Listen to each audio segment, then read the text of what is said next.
So, James, how long was your journey towards enlightenment? How long did it take you to get enlightened? Let's be specific. How many hours? Did you put in your 10,000 hours?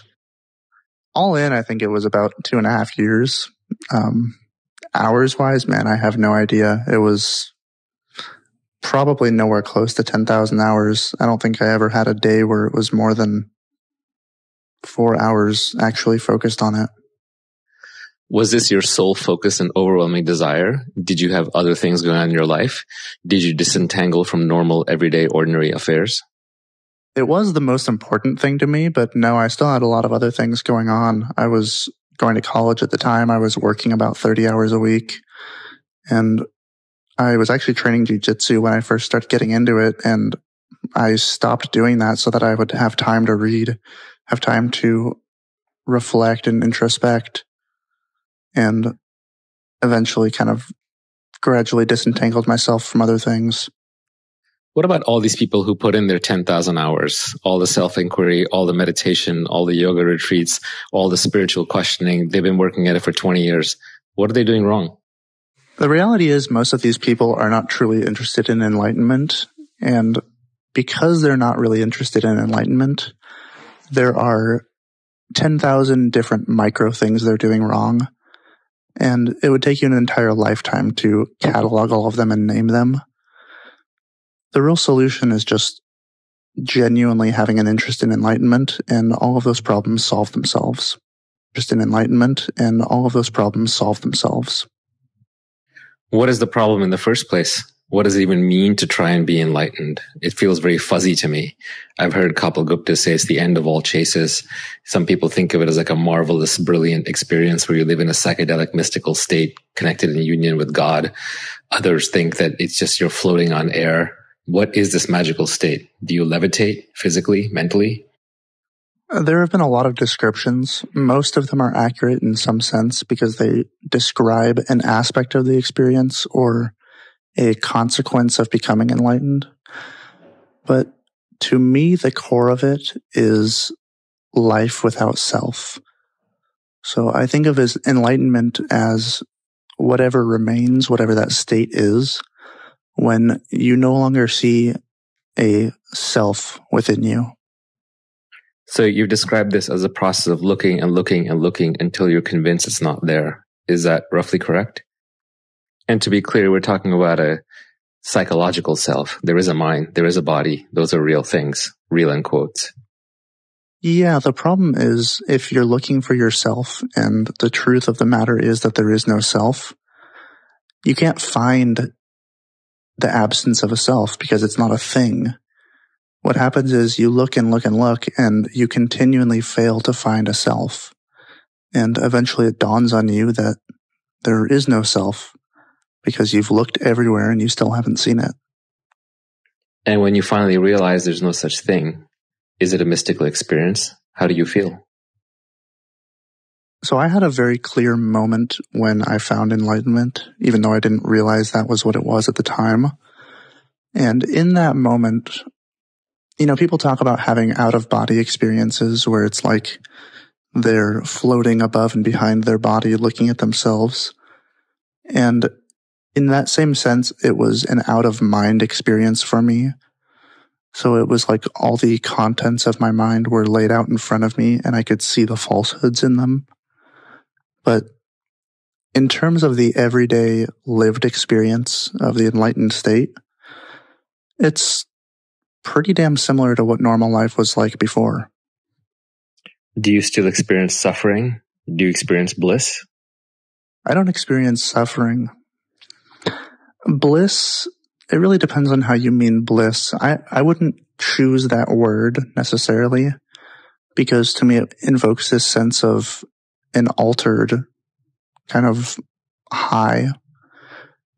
And my life doesn't feel like I'm perpetually high. It feels like I'm just very lucid and naturally at peace. Did you ever meditate, do yoga, self-inquiry, who am I, all that stuff? I meditated for, I think, around 150 days, roughly, towards the start of my search, and then I dropped it and never picked it back up again. Yoga, I've done on and off throughout the years, but it was never really a part of my search for enlightenment. It was more just for the physical benefits of it.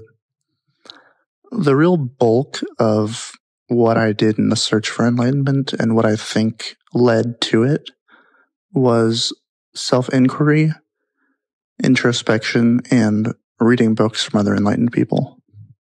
What would happen if tomorrow you found out that you'd won $1 billion? How would you feel? It'd be nice. I'd probably go out and buy some stuff, but in terms of general satisfaction with my life, it wouldn't move the needle. What if you found out you had terminal cancer? You had a month to live. Let's say it wasn't going to be painful to the body, but sure as can be, you'd be dead within a month. I got a parking ticket last week. I think finding out I had cancer would feel about the same. Can everyone be enlightened? Hypothetically, sure. It's just a matter of the genuine desire to get there. Should everyone be enlightened? Should they try?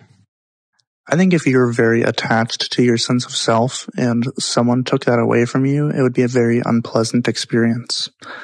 I don't for one second think everyone should pursue enlightenment or even everyone should want enlightenment. I think if they knew what it was, they would naturally orient themselves towards it. Do you need to finish playing all the games first? Or do you need to suffer so much that you need to get away from the suffering and then you find it or naturally gravitate towards it? Or will mere curiosity do? Or mere intellect? I didn't win all the games first. I didn't even suffer that much. I just had a genuine interest in finding the truth. And so I followed it. Is there anything spiritual or mystical or otherworldly about the process?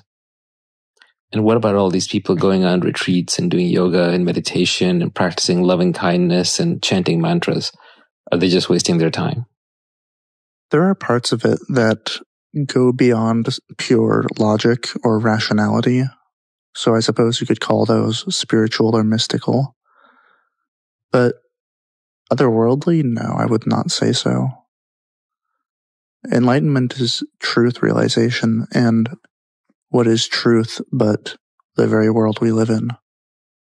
Some people say they benefit from the retreats, the meditation, the yoga, all the various other practices. So I'd say if you're benefiting from it, there's nothing wrong with it. It's just that I took what I see as the direct route, which is self-inquiry. It's looking directly into the illusion. The only reason people are unenlightened in the first place is that they have a misconception about who they are. So the direct path to enlightenment is just challenging that misconception. People are studying and talking about the science of consciousness. Jed McKenna talks about it. There's a room on this app about it. The idea being that consciousness is primary and the material world arises within consciousness and so is secondary. Is that kind of reasoning or thinking true in your experience? Is it helpful in the search for enlightenment? Is it relevant? From the standpoint of experience, it's true and it is self-evident. But to me, it seems like a stretch to say that that is the nature of the world. And the reason it seems like a stretch is that I am only aware of the things I am aware of. If there is anything outside of my awareness, by definition, I'm not aware of it, so I don't know about it. So for me to say that my experience dictates the nature of the universe, or that because consciousness is primary in my experience, that the material world comes out of consciousness or consciousness precedes the material world, that to me seems like a stretch. It seems like a claim to know something I could not possibly know. In terms of how helpful that is to the search for enlightenment, I don't think it's helpful.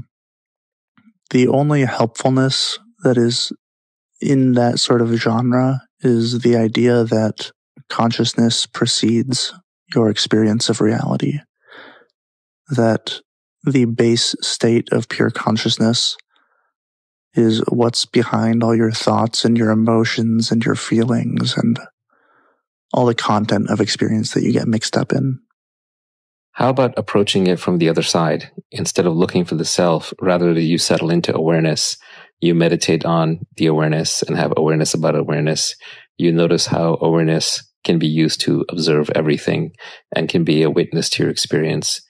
Do you need to see through the illusion of the self, or rather can you abide into awareness directly? Is that a path? If a person can do that, I do think it's a viable path. The only reason why I don't really promote it or I don't articulate it in that way is that the mind is a very fickle thing. It's a very clever thing. So it always finds a way to reshape your image of your own ego to perpetuate it. And so what happens when people start to look for the witness or try to see themselves as the witness is they take on the identity of the witness. So now it is just the ego under another name, under another form, and they really haven't gotten anywhere. Is the mind an adversary of some sorts?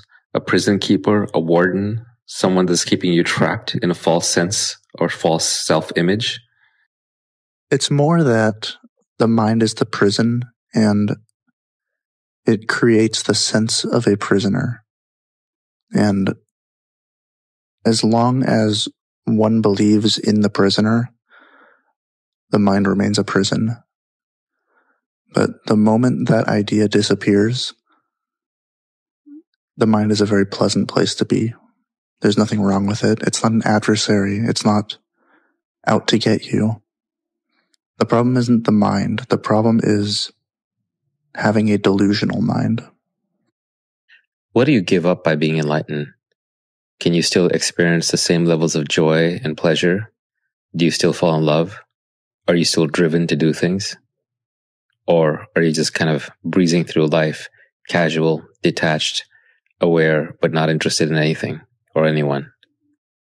There's one description of enlightenment that I really like, where someone said it's exactly the same as ordinary life, only about 2 inches off the ground. So it is very much like casually breezing through life, not caring a whole lot about any particular thing, very detached. But there are still things that I enjoy. There are still things I find interesting. And so when I do pursue something now, it's purely because I find it interesting or enjoyable. It's not because I have some need to achieve things or acquire things. If there's no need to achieve things or acquire things, then why talk at all? Why do this channel? Why do other channels? Why do podcasts? Why do tweets? Why try to make money? Why have a coaching business? Part of it is that it's just fun for me. I enjoy doing it. I like having deep conversations and talking about interesting things. And the other part of it is that making money is practical. Do I need it? Of course not. But I find having money preferable to being homeless. If you give me a choice between the two, I would take the mansion over the bench on the street corner every time. But what would a life living on a bench on the street be for you? Would you be suffering? Would you be in angst? Would you be unhappy? I don't think it would be all that different. I mean, there are a couple of things that would change that would be semi-significant, like how comfortable I am and my physical health. But aside from that, what are the real differences? My days would largely be spent in the same way, and I wouldn't suffer. I wouldn't be unhappy because of it, because I'm already perfectly satisfied, and my satisfaction is not dependent on circumstance. If your satisfaction is not dependent on circumstance, then is this a natural way of living? Why live at all? Why would you be on this earth if all things would satisfy? What would be the point of even having a life and living a life? It's not so much that all things satisfy equally. I do still have preferences. It's just that my sense of satisfaction in life doesn't depend on anything external. So I could be in the worst situation imaginable, And if you ask me if I'm satisfied with my life, the answer is still yes, unequivocally, because it doesn't matter. It doesn't depend on the external.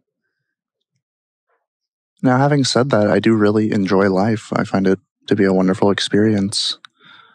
The question of why bother living at all? Why bother having a life? That question never arises for me. I see that question as completely irrelevant, completely immaterial. Is there good and evil, right and wrong, things that you want to affect and change the natural course of their outcome? Good and evil and right and wrong are complete projections of mind. And what I mean by that is that they only exist in thought. They don't exist anywhere in reality. And because they do not exist anywhere in reality, that means they are pure imagination, which is really just another way of saying they don't exist. Is there a God, or is the universe conscious? Does it care? I've never come across any God or universal consciousness, so I would put myself in the agnostic category when it comes to these questions. The problem with these questions is that it's very easy to say, yes, you believe it, or no, you don't believe it, but it's very difficult to definitively prove one way or another. Your statements have the ring of truth in them, and there's logic, but where's the love? Is there universal love? Do you feel love not in the personal romantic sense, but in the grand untargeted sense? Is love the foundation of the universe? Does the oneness that you feel or the lack of selfness that you feel manifest in any way as love? What about all these gurus and all these enlightened people who talk about love or talk about God? Where are they coming from? I do absolutely feel that universal sense of love, and I do feel intrinsic compassion for everyone, but it's just not something that I really pay that much attention to, so I don't talk about it very often. It's like, you don't focus on the fact that there's air all around you, you're breathing, because it's just obvious. It's an understood part of your experience that doesn't require you to call attention to it. Is there any belief or faith or teachings that are required to be followed? Or is everything just known? Is there a shred of belief or faith? There's no belief needed. Belief is just certainty without knowledge. For that matter, it's not even about knowledge either. It's really about diving deep into what the experience of being alive is really like and developing that understanding that comes from paying very close attention. There are a lot of people out there that are into spirituality that know the teachings far, far better than I do. And so it's really not about understanding the teachings. The teachings are just one person's attempt to explain what the experience is like or to give tips on how to get there. But really what's important is to do it for yourself, not to get hung up on any particular teaching or spend a lot of time trying to understand esoteric concepts. When I pay close attention and I look for the self, I don't necessarily find a character called the self who's just masquerading around in plain sight. Rather, I find thoughts, I find feelings, I find images, I find perceptions, I find sensations, I find the body, I find the mind. But I also find a pattern in behavior that I can recognize. And could I not say that the self is the mind-body pattern, and the self is an emergent property of the mind-body pattern combined with awareness? And that's what I am. That's myself, awareness plus mind plus body, behaving in habitual and genetic patterns of conditioning. What's wrong with that being the definition of the self? Why is the self missing? Why is that not it? Sure, it manifests in different ways at different times, but there is a pattern to it. Isn't that pattern the self? Like the ship of Theseus, the ship itself has had all of its parts replaced, but the pattern of the ship remains. It's good that you bring up the ship of Theseus, because in that example, the ship really is just a concept. When all of the parts have been replaced and you're still referring to the ship of Theseus, what do you really mean when you say the ship of Theseus? It's this idea you have of the structure that was put together by all these various parts that has a certain history and has done certain things and gone certain places. But if that concept disappears, then it's just a ship. And yes, it's more than its parts because the parts work together in a congruent way and they turn into this object that has these different capacities, such as sailing. But it doesn't have a self-identity. The identity is just a concept. And when the concept disappears, there's no self there. So it's the same way for a human being. Because we think we are this person and we believe it so strongly, it does appear to be consistent. It does appear to be this lasting thing. But when that thought disappears, there's no such thing as a self. And if it's completely dependent upon the thought, that means it has no existence of its own. So it seems the core of this is a misidentification with the mind and thoughts as a self. And this is a powerful and persistent misidentification. But if one does not identify with the thoughts and the self, then what are you? Wouldn't it be damaging to your sense of self-preservation, for example, to drop that identification? Who would protect the body? Who would take care of the brain? Who would meet its needs for eating and doing? Would you still function with the same efficiency? Is there value in being a good person? Is there value in trying to be present, trying to be calm, trying to be kind? Is there value in expressing and giving love? Is there value in living as an enlightened person would live, even if you yourself are not enlightened? Jed McKenna said something along the lines of, I work for the universe. And I took that to heart. If I live my life that way, am I LARPing? Am I pretending? Am I just pretending to have arrived when I'm actually nowhere? Or is it in some way helpful? Does it increase my chances of arrival, which I understand is a desire? But if I am working in harmony with what I think is best for the whole, then does it somehow align me better with the whole and lessen and diminish my sense of self and increase the odds, so to speak? So the trouble with answering this question is answering it in such a way that does not simply create a new self-concept. So what are you when you break your identification? You're what's ever left. You are what remains when you stop thinking of yourself as a self. And what's left over? Well, the body and mind are still there.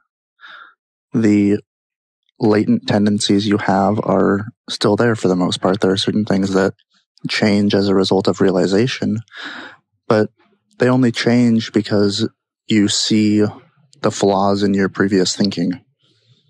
So really what happens when you become enlightened is you just drop your old ways of doing things that you realize no longer made any sense. But you don't lose your self-preservation instincts or anything like that. You still take care of yourself. I would actually argue that I've started caring more about my health post-enlightenment than I ever did before, because I realize there are very few things that are important that are worth caring about, but that's one of them. I don't like to focus so much on external validation of certain ideas. So this question of, is there value in this? Is there value in that? I would never approach it in that way. To me, it's more, do I value this?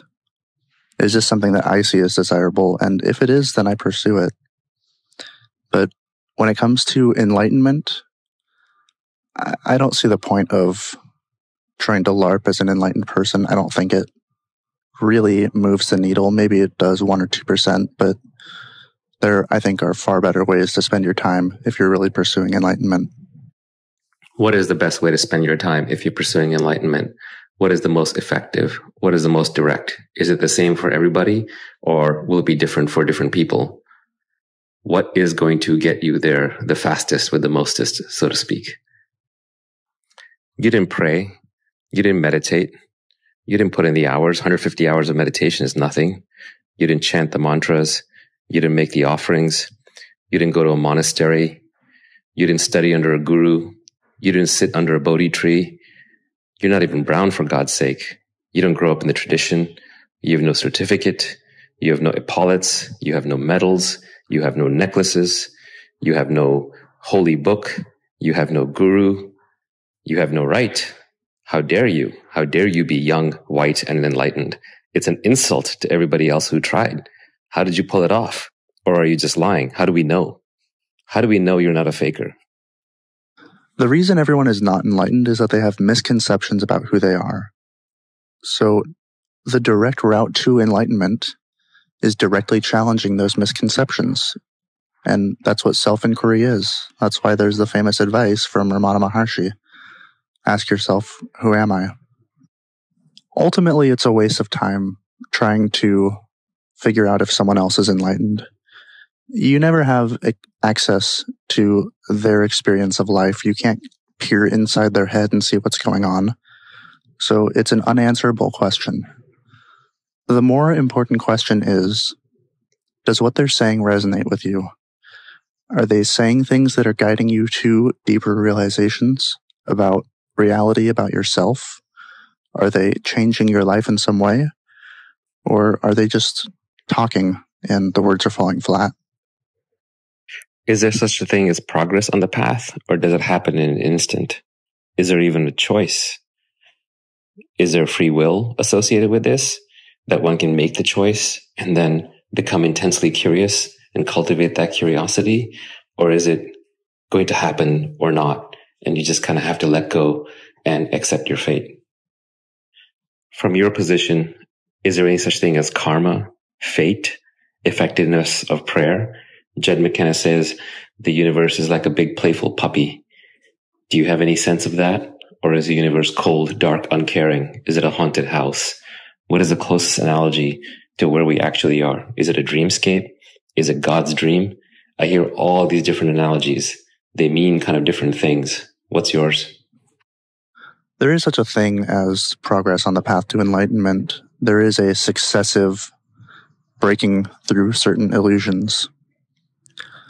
But if it's not something that really captures your imagination or your curiosity or even just your mere interest, that isn't something you can just flip a switch and change. It has to be genuine. You can't just one day out of the blue decide you want to be enlightened and magically have this incredible desire for it. That's not how it works.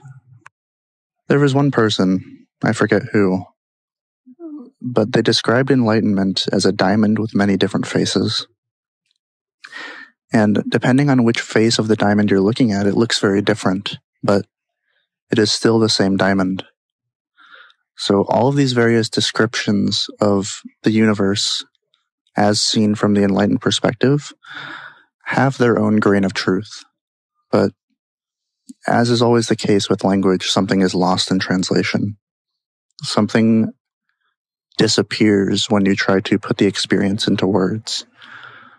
So the important thing is not to latch onto any one description, it's to experience it for yourself.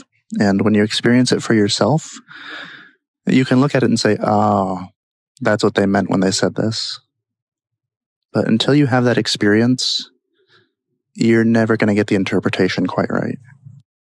I don't really have my own personal analogy for the enlightened perspective of the universe yet, but maybe I just haven't been in the guru game long enough. I'm sure I'll get there eventually. Are we already all enlightened and we just don't realize it? Or is that a cope? The confusing part about this statement, everyone is already enlightened, is that now enlightenment has taken on a new meaning. Normally, enlightenment refers to the realization of your true nature. But in this statement, saying that everyone is already enlightened, the word enlightened simply refers to your true nature. So it is true that everyone already possesses what they refer to as the Buddha nature, but not everyone realizes it. And realizing it is the important thing. So is there something more that the Buddha knew that you may not? Or are you already at maximal knowledge? Put another way, are there any fundamental unanswered questions about the nature of truth and reality? There are a lot of things that I still don't know, but when it comes to the fundamental nature of existence as a human being, no, I don't have any unanswered questions. Do you ruminate? Do you obsess? Does your mind run out of control? Do you have thoughts that you can't stop? Do you have a lot of thoughts? What is your thought process like for solving problems, for dealing with situations? If I do ruminate on something or obsess over something these days, it's always intentional. So if I get interested in some new topic or some field of study or something that I just haven't really gone into before, I'll very easily spend 8 or 10 or 12 straight hours just going into something, diving deep into it. But that's because it's interesting to me. It's not some out of control thing that I can't stop. So my mind doesn't just run on its own unchecked anymore.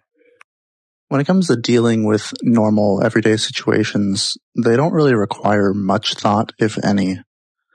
It's only more complex problems where maybe the answer isn't immediately apparent that requires a bit of consideration.